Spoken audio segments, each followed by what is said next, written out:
I'm Camille Schrier. I was Miss Virginia in 2019 and had the pleasure of becoming Miss America 2020. I am originally from Eastern Pennsylvania, but I moved to Virginia to attend Virginia Tech. Go Hokies. I studied biochemistry and systems biology there, and now I am a Doctor of Pharmacy student at Virginia Commonwealth University, and that's where I will return to come August of 2021, and I will head back into being a full-time student after my time as Miss America. And so I've learned a lot in the past year about being a professional, but also why STEM is important. And I've gotten to do a lot of cool things that I never expected to do. Awesome. We're so happy that you're here. So my first question is, what originally sparked your interest in pursuing a career in the sciences? I don't have a distinguishing moment that made me want to do that because I was always the nerdy science kid. And that's really the reason why I continued to pursue STEM throughout my whole life was just always what I was really interested in. Didn't always love every part of STEM because, you know, when we think about science, technology, engineering, and math, those are pretty broad. I loved the sciences, particularly, especially the natural sciences. So I was always drawn to those things, and I knew that that was what I wanted to pursue a career in. It was never really a question of anything else for me. I considered combining sciences with some other career paths like broadcasting or business or potentially engineering and industry, but it was always the defining factor for me. And it was just because it was authentic to who I was, and I still love it. That's awesome. So according to one study in 2019, women accounted for 27% of workers in STEM qualified industries. In your experience, what factors affect the extreme gender gap in STEM fields? A lot of things, and I think it depends on the industry. I'm lucky in pharmacy that we're actually female dominated now in my education experience. In my pharmacy class, we have more women. But especially in computer science and technology fields, the numbers are probably even less than what you said there for those particular industries. And I think that it comes down to representation. When you can't see yourself in a field like that, if you cannot see anyone that looks like you or that has lived a life like you have or who has interests like you do, you can't even imagine yourself or picture yourself in those career paths because you don't even see it as an option for you sometimes. And then it's oftentimes really difficult to walk into the room or into an industry where you know that you are going to be a huge minority. That's intimidating for a lot of people. And that's not something that a lot of people want to go through in their career path to then have to overcome the fact that they are a minority and also be really successful in their career. So I think that the more that we highlight women that are actively working in those career paths right now and who are really successful and show that they are more than just the career that they have, that maybe they like fashion, maybe they like doing their makeup, maybe they like style, they like things that are traditionally feminine. And we can show them as humans that maybe other women can really picture themselves in those careers. And that's something that's really important to me through this process, because I think that representation has been something that we focused on in terms of diversity, in terms of gender equity, and it's something that we need to continue to work on to be able to get that to be 50-50. And I think we're getting there, and it's getting better. I think that the experiences that I've heard of younger women in STEM careers, rather than even women of my parents' generation, that the experience has been overwhelmingly positive. And so I think we're making a lot of great progress. Yeah, absolutely. So studies demonstrate that mentorship is hugely important, especially for women. Did you have a mentor that shaped or inspired your career path? And if so, who were they and how did they impact you? I am a huge advocate for mentors. And I think that we should all seek mentors throughout our academic and professional careers. I hope to be that mentor for other young women. And I think that, again, you should try to find someone that maybe has a similar experience to you that you can really learn from, and maybe that has gone through the same struggles that you have. I did have a mentor in my career path and still is a mentor to me. And he was actually my preceptor in an internship that I had in a pharmaceutical company. So I was still in college when I kind of came to this person as a mentee, and he's helped me work my way through my internships as a pharmaceutical like business intern in a pharmaceutical company, and he inspired me to go to pharmacy school. So he's always a person that I go back to when I'm looking for career advice or to bounce questions off of maybe where I want to go long term or what I need to do when I get there. But I've had many mentors throughout that process, and I've shadowed a lot of people. I think that was something that I really benefited from in high school and as an undergrad, just following someone around who maybe wasn't a full mentor to me, but just allowed me to learn from them for a day or even a week. That's another huge tool that we can benefit from. Just ask someone that maybe has a similar career to what you're thinking of doing, or maybe who has gone through similar struggles, and just ask them for their opinion, their advice. If they become someone that you really connect with, maybe they could become a mentor to you, or maybe you could just take some opportunities to learn from them for a few days. Both are really beneficial. I am an advocate for, there's plenty of people that have come before us that have had similar problems to us in our lives and our experiences and our careers. And we don't need to reinvent the wheel often if we just talk to someone who has gone through the same thing. There's a lot of power in that. And that's something that I definitely do in my life. Yeah, that's awesome. So what is one piece of advice that you would offer to a young girl who's aspiring to be involved in STEM? Mm-hmm. That you can do everything. You don't have to pick. You can be a successful woman in a STEM career, and you can wear heels to work, and you can wear makeup, and you can be feminine and also be a really powerful, educated STEM professional. And that's oftentimes the biggest misconception in STEM. We've come a long way with women in STEM, but the women who are in STEM are expected to be inherently masculine and not show the feminine side of who they are. And that's been one of the biggest things that I've discovered as being a more traditionally feminine woman in STEM, that it's kind of odd that I might want to wear makeup in certain situations or dress a certain way.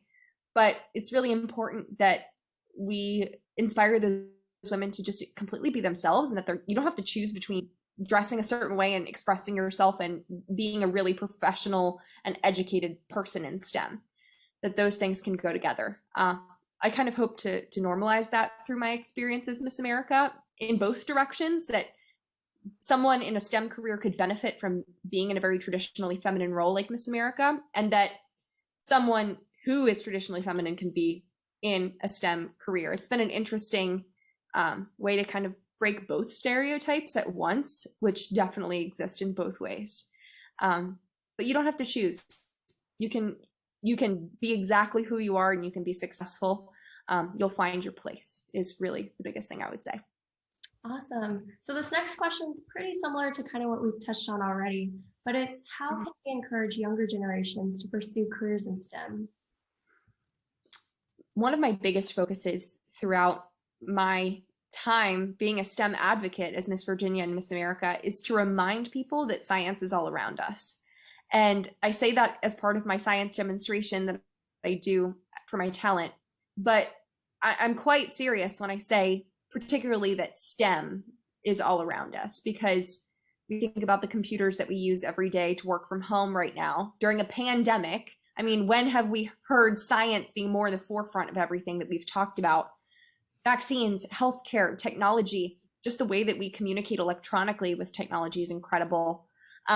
Food processing, I mean, medications, pharmaceuticals, engineering, the buildings that we live in, the roads that we drive on, the cars that we drive, every single thing that we touch every day has been affected or built by a STEM professional in some way. It's really difficult to find something that hasn't, honestly.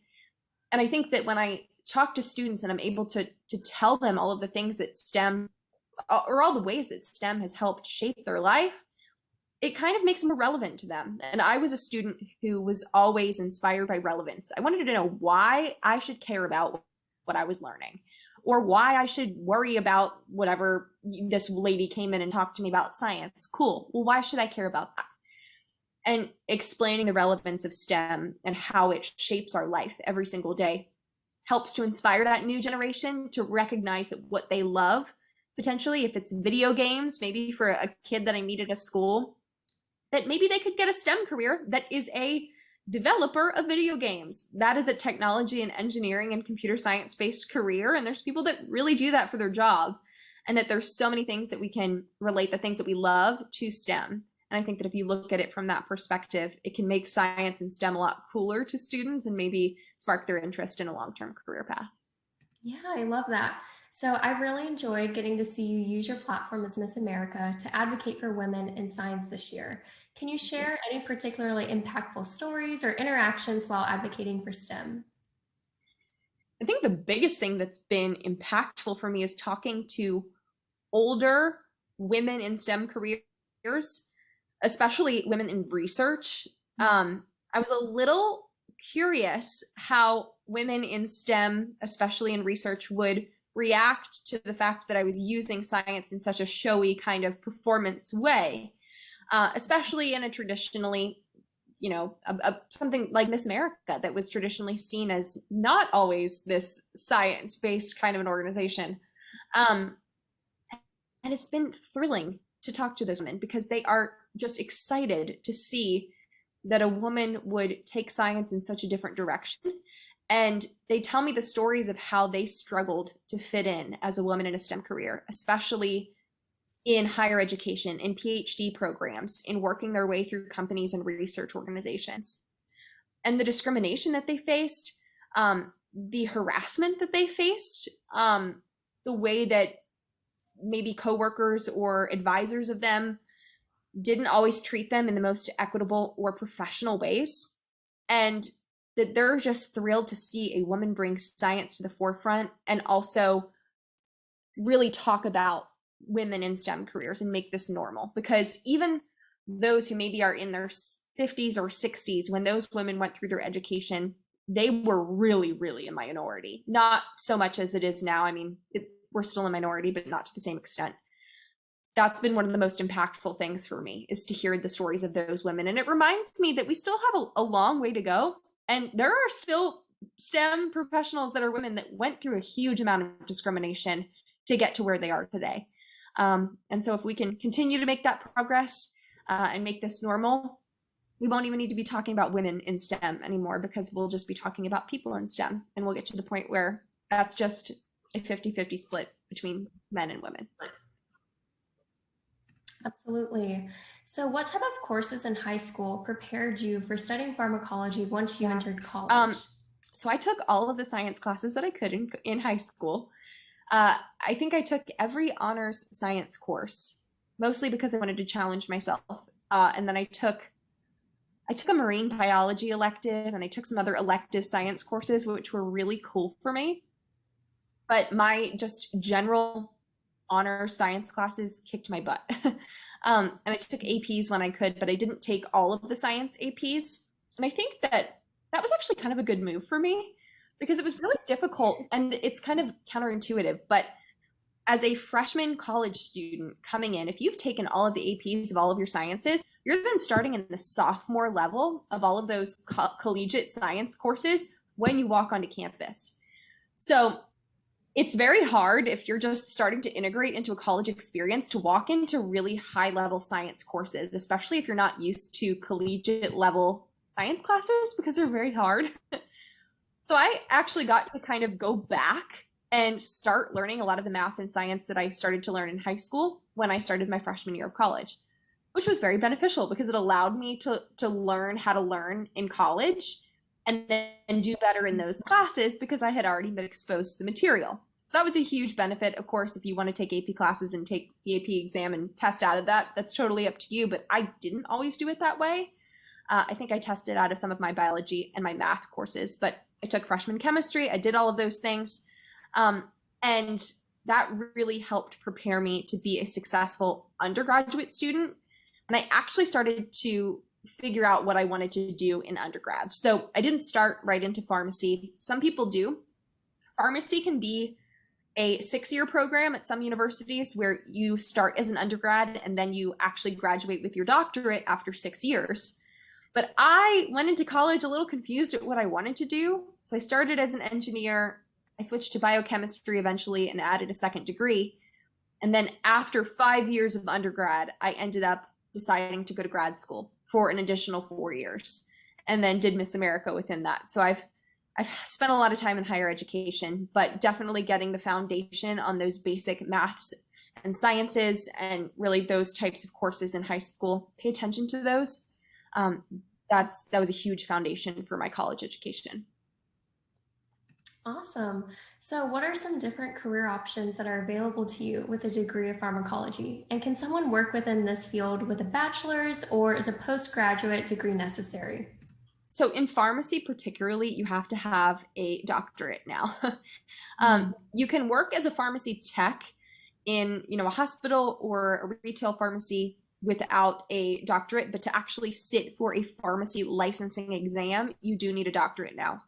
And that was not always true. So there's some pharmacists that still practice that were kind of grandfathered in who have bachelor's degrees. And those people are RPHs, so registered pharmacists, and I will graduate with a PharmD. And then I'll be able to sit for my boards. So it's an interesting field because you do have to have a graduate degree in it, but of course you can do it in 6 years if you think of it early enough.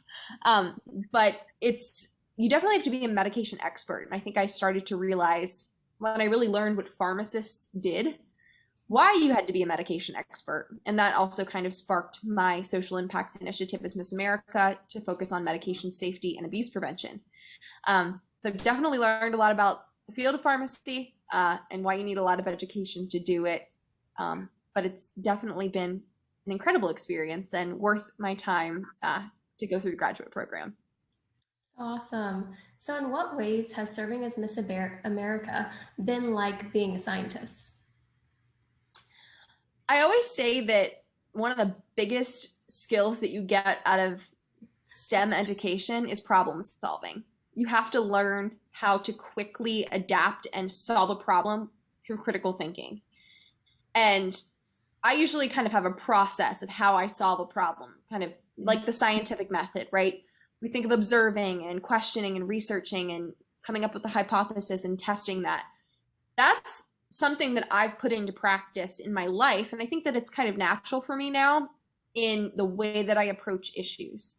But you also have to be really creative. And so if you think of innovation in science, I had to kind of innovate this year through a pandemic on how in the world I could continue to serve and fulfill my role in a situation that was ever changing. Even when I'm working in person, sometimes I'll get somewhere and I think something's going to happen and I walk into a situation that's totally different and I have to figure out how to solve that problem for myself and work through it and still remain confident in my ability to fulfill whatever role I have there. And so I would say that being a scientist and being Miss America have a lot of similarities because you're constantly solving problems and you're constantly looking for the best solution to whatever situation that you are in. And then once you kind of get those tactics, you can apply them in a lot of different ways. So I think that my science education has helped me a lot in my life and helped me win Miss America, but it also helped me be a successful Miss America during the pandemic. Yes. So what does leadership mean to you, and what is your approach to leadership? And also, can you share any defining moments for you as a leader? I think that my approach to leadership is setting an example for others. I think that's important for a Miss America in a lot of ways, but it's really difficult. And I know that when I'm looking at someone to be a leader for me, if that person isn't already doing the things that they're telling me to do or kind of asking of me or showing me the way that I should act, if they're not doing that themselves, I don't really believe that I should do them too. So if we're trying to help guide others around us, we have to set that best example for others. So that's been something that has been important to me. And I think it's a lot more powerful to show someone how you act and have them emulate kind of your behavior rather than tell someone and expect them to do it for you. And I don't think there's been particularly defining moments of leadership throughout my time as Miss America. It's also been hard because so much of it has been virtual. But just being able to be a role model in STEM for kids that I meet and having little girls and little boys come to me and seem so thrilled and excited about STEM and ask me questions about my career. And particularly even, I would say, as I think this through, the middle and high school students who are struggling and questioning what they potentially want to do long term and maybe struggling with their college decisions and kind of leaning on me to get advice from me. They're allowing me to kind of help lead them. And hearing that, I think the more vulnerable that we can get with those students and tell them our experiences and be honest with them, then that can help us be a leader for them. But you have to get their trust first and show them kind of who you are and be a role model for them. Absolutely. What is one piece of advice that you would give to your younger self? Oh, I think that my biggest thing would be to not expect so much of myself in every situation, and that not everything is always going to be perfect. I was always really focused on academic and personal success. I think that many of us are, of course, it's not anything rare, but for me, when I didn't feel like I was the most successful, even if I was really overall in a successful place in my life, I was so critical of every single thing that I was doing wrong instead of focusing on the things I was doing right. And I remember being a high school senior and struggling so hard and being so critical of, my grades, my college applications, how I was doing things and preparing for college and going to college and thinking, oh my gosh, I don't know how I'm going to do this. But there were so many things I was doing right, but I was never focused on those. I was always focused on the negative. And I think that overshadowed a lot of the really awesome successes I did have in that time period. And so I now focus a lot more on the positive and try to let the negative fade to the back, because it's just such a better outlook on life and has allowed me to really enjoy the achievements that I've gotten to make, rather than focusing on some of the mistakes and missteps that I've had, because we all have them. But it's better to just move on and focus on the positive. Definitely. And this is your last question. So for your talent at Miss America, you performed an incredible science demonstration, which is something that had not been done before. What inspired you to perform such an unconventional talent? Yes. So actually it had been done once before, I will say. Miss Vermont in 2015 was the first to ever do it at Miss America, but it didn't make it to the final show. So I'm the first to do it on the live final show, which is pretty cool. She was part of my inspiration, but I was looking to really show who I was as a person in a way that was authentic to me and also that was entertaining, because I didn't have a traditional fine arts talent that a lot of women do have. And I felt like that was my weakness because I wasn't like everybody else. But I've never really been like everybody else in my life. So it was kind of typical for me to be in a situation where I was like, okay, I'm going to be a little different here. But I was okay with that because it was more important to me to show exactly who I was as a person in those 90 seconds than just trying to learn some type of performance to solve a problem or fill a need there. And I think that the innovation and the critical thinking as a scientist kind of came in and said, okay, we're going to solve a problem, but we're going to do this in a way that's very strategic, because why would I not want to give another opportunity to show who I was? So that's kind of how it all happened. And I'm really grateful that the first woman that did it was actually there when I competed at Miss America, and she got to see me win the preliminary talent award and also become Miss America with a demonstration. So that was pretty cool. So we always say that we're excited to kind of have started this path, but I hope that I'm not the last to do it either.